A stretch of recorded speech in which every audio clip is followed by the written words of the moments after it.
Halo guys, balik lagi bersama Bang Teo di sini. Kali ini Bang Teo akan melanjutkan cerita Again the Sky Supreme. Buat kalian yang penasaran, langsung saja ya simak video kali ini. Sang Guan Yuxin membuang senyumnya dan mengayunkan pedangnya secara tiba-tiba. Matanya tegas. Selama aku di sini, jangan coba-coba menghabisi Tan Yun. Chu Wuhen tersenyum marah. Tan Yun akan memakan waktu paling cepat 5 atau 6 hari untuk melarikan diri kembali ke wilayah bintang 4 teknik.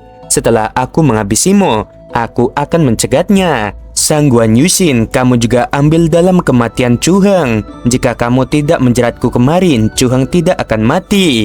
Karena kecepatan keduanya terlalu cepat ketika mereka bertarung dengan sengit. Tan Yun yang bersembunyi di hutan tidak bisa melihat gambar keduanya berkelahi sama sekali. Di garis pandang Tan Yun, hanya lautan awan yang hancur, kekosongan runtuh, dan badai kekuatan sisa yang memancar. Pada saat ini, Tan Yun merasakan tidak pentingnya kekuatannya sendiri dan sangat ingin meningkatkan kekuatannya. Waktu berlalu dalam kecemasan Tan Yun, dan segera langit menjadi gelap. Ketika malam tiba, keduanya masih bertarung sengit di langit. Ketika pertempuran antara keduanya menjadi lebih lama, Tan Yun menjadi semakin khawatir tentang Sang Guan Yuxin. Dia ingin bergegas untuk membantunya, tetapi dia tahu dia tidak bisa. Karena di depan Chu Wuhen, dia lebih lemah dari semut. Dan jika lawan memukulnya, dia akan dimusnahkan.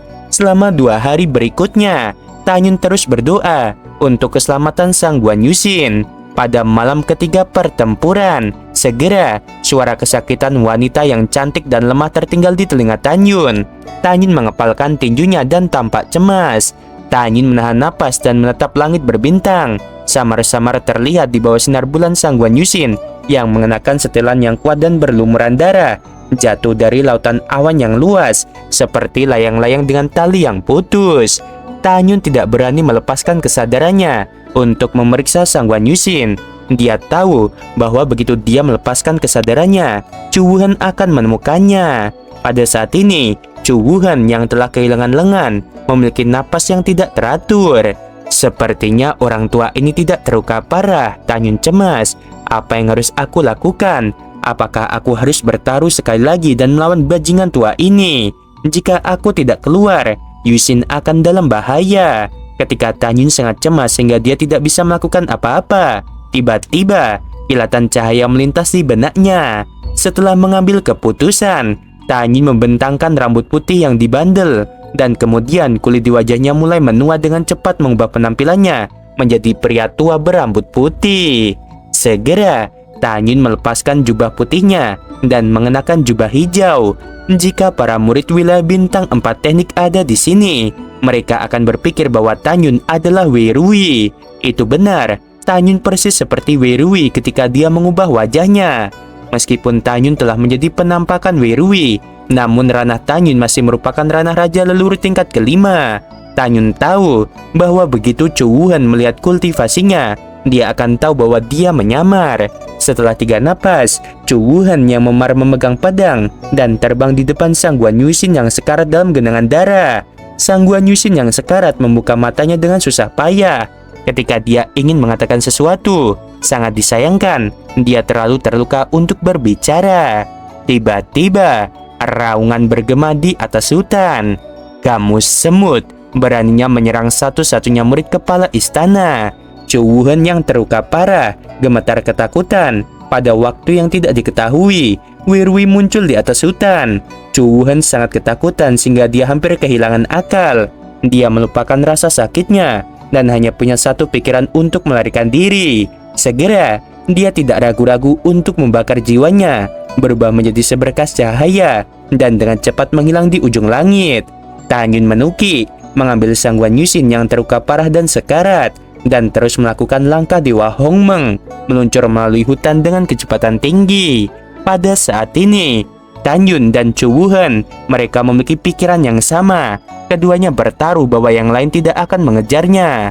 Dalam kehampaan, Tan Yun memeluk Sang Guan Yuxin yang berlumuran darah di sekujur tubuhnya. Sambil berkedip sangat cepat, dia berkata dengan cemas, "Yuxin, bangunlah." Tidak peduli bagaimana Tan Yun memanggil, Sang Guan Yuxin yang wajahnya sangat pucat tampak tertidur, tidak bergerak dalam pelukan Tan Yun. dalam sekejap mata. Setelah 3 hari, Tanyun memegang Sang Guan Yusin yang tidak sadar. Akhirnya tiba di wilayah bintang 4 teknik.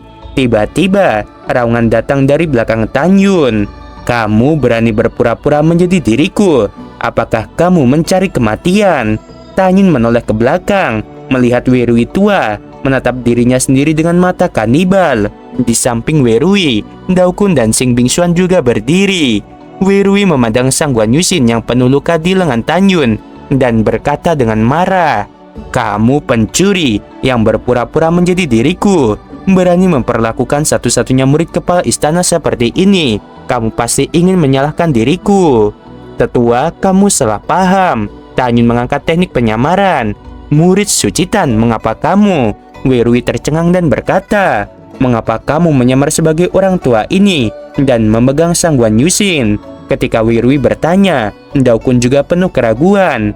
Ceritanya panjang. Tanyun berkata, "Aku akan membawa senior Sang Guan dulu, lalu aku akan memberitahu kalian." Daokun berkata, "Oh, ngomong-ngomong, Yuner, kamu sekarang adalah putra suci, dan kamu tidak perlu tinggal di halaman belakang kuil Tawuji lagi. Mulai sekarang, kamu akan tinggal di sebelah tempat tinggal Xing Bingxuan." Tanyun mengangguk, memandang Xing Bingxuan dengan senyum di wajahnya. Xing Bingxuan berkata, "Ayo pergi, aku akan membawamu ke sana." Tanyun menjawab memeluk Sang Guan Yusin, mengikuti Xing Bingxuan ke langit. 2 jam kemudian mereka sampai. Tanyun melihat pavilion di puncak dan memuji. Pengerjaannya sangat indah dan terlihat megah. Orang yang membangun pavilion dapat dikatakan jenius. Mendengarkan pujian Tanyun, mata indah Xing Bingxuan menunjukkan kilatan kegembiraan di bawah sinar bulan. "Apakah kamu menyukainya?" "Ya, aku menyukainya," kata Tanyun. Daokun memandang Tanyun dan tersenyum. "Yuner, kamu beruntung. Kamu harus tahu bahwa pavilion ini bukan pavilion biasa. Ada alam semesta di pavilion ini. Dari luar dibuat dengan hati-hati. Setelah masuk, kamu akan menemukan bahwa pavilion memiliki ruang yang luas dan sangat indah." Tanyun yang memeluk Sang Guan Yusin dengan rasa ingin tahu, memasukinya dan menemukan bahwa itu memang benar. "Siapa yang membangun pavilion ini?" Tanyun tersenyum puas. Daokun berkata, "Bingxuan membangunnya untukmu secara pribadi." Tanyun memandang Xing Bingxuan dengan heran dan berkata, "Kakak senior Xin telah bekerja keras." Xing Bingxuan tersenyum dan berkata, "Terima kasih, wilayah bintang 4 teknik telah diselamatkan. Kamu adalah pahlawan yang hebat. Aku secara pribadi membangun gedung ini untukmu sebagai hadiah." Tanyun tersenyum, lalu sambil memegang Sang Guan Yusin, dia memasuki salah satu kamar di lantai 2 dan meletakkannya dengan lembut di sofa. "Tanyun, kamu keluar dulu, aku akan menyeka tubuhnya dulu," kata Xing Bingxuan. Setelah Tanyun pergi, dia turun ke lantai 2 ke lobi di lantai 1 dan memberitahu Daokun semua yang terjadi. Pada saat ini, Xing Bingxuan juga datang ke lobi di lantai pertama setelah membersihkan darah Sang Guan Yusin. "Yuner, aku punya kabar buruk untuk memberitahumu." Daokun menghela nafas. Ayah Chu Heng, Chu Xiaotian, diangkat sebagai wakil kepala istana sebelum matahari terbenam hari ini, yang bertanggung jawab atas bintang ras manusia. "Ya, ini benar-benar berita buruk." Tanyun mengerutkan kening. "Menurut aturan istana, wajar bagiku untuk menghabisi Chu Heng, tetapi wakil kepala istana Chu mungkin tidak akan membiarkanmu pergi. Mari kita tunggu cedera Yusin pulih. Aku akan menemanimu ke bintang manusia untuk menemui wakil kepala istana Chu." "Baiklah, ini sudah larut. Aku akan kembali dulu," kata Daokun. "Tanyun, ini sudah larut. Aku akan kembali." Suara Xing Bingxuan terdengar jelas. Tanyun mengangguk sambil tersenyum. Xing Bingxuan berbalik dan ketika dia hendak pergi, dia berhenti sejenak dan menjulurkan jari menunjuk ke puncak gunung suci beberapa ratus mil jauhnya dan berkata, "Tanyun, aku sangat dekat denganmu. Jika kamu memiliki sesuatu, panggil saja aku." "Ngomong-ngomong, Bingxuan, berapa lama kamu menghabiskan waktu di pagoda milikmu dalam sehari di luar?" Tanyun bertanya. "1 hari di dunia luar, 1000 tahun di dalam." Xing Bingxuan berkata dengan rasa ingin tahu. "Ada apa?" Tanyun mengerutkan hidungnya dan tersenyum cerah. "Kepala istana memberiku pagoda Fangseng, dan 1 hari di luar, 2000 tahun di dalamnya." Tanpa menunggu kata-kata Tanyun, mata indah Xing Bingxuan menunjukkan ekspresi terkejut. Xing Bingxuan jatuh di depan Tanyun dan berkata, "Tanyun, apakah kamu tahu asal-usul pagoda Fangseng?" Aku tidak tahu, kata Tanyun.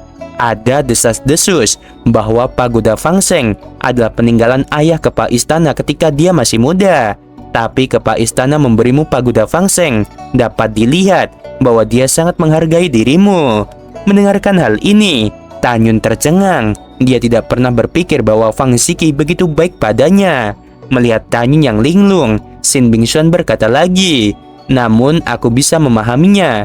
Bagaimanapun, kamu adalah murid yang paling jenius sejak pendirian kuil Tianmen. Masuk akal jika kepala istana memperlakukanmu dengan baik."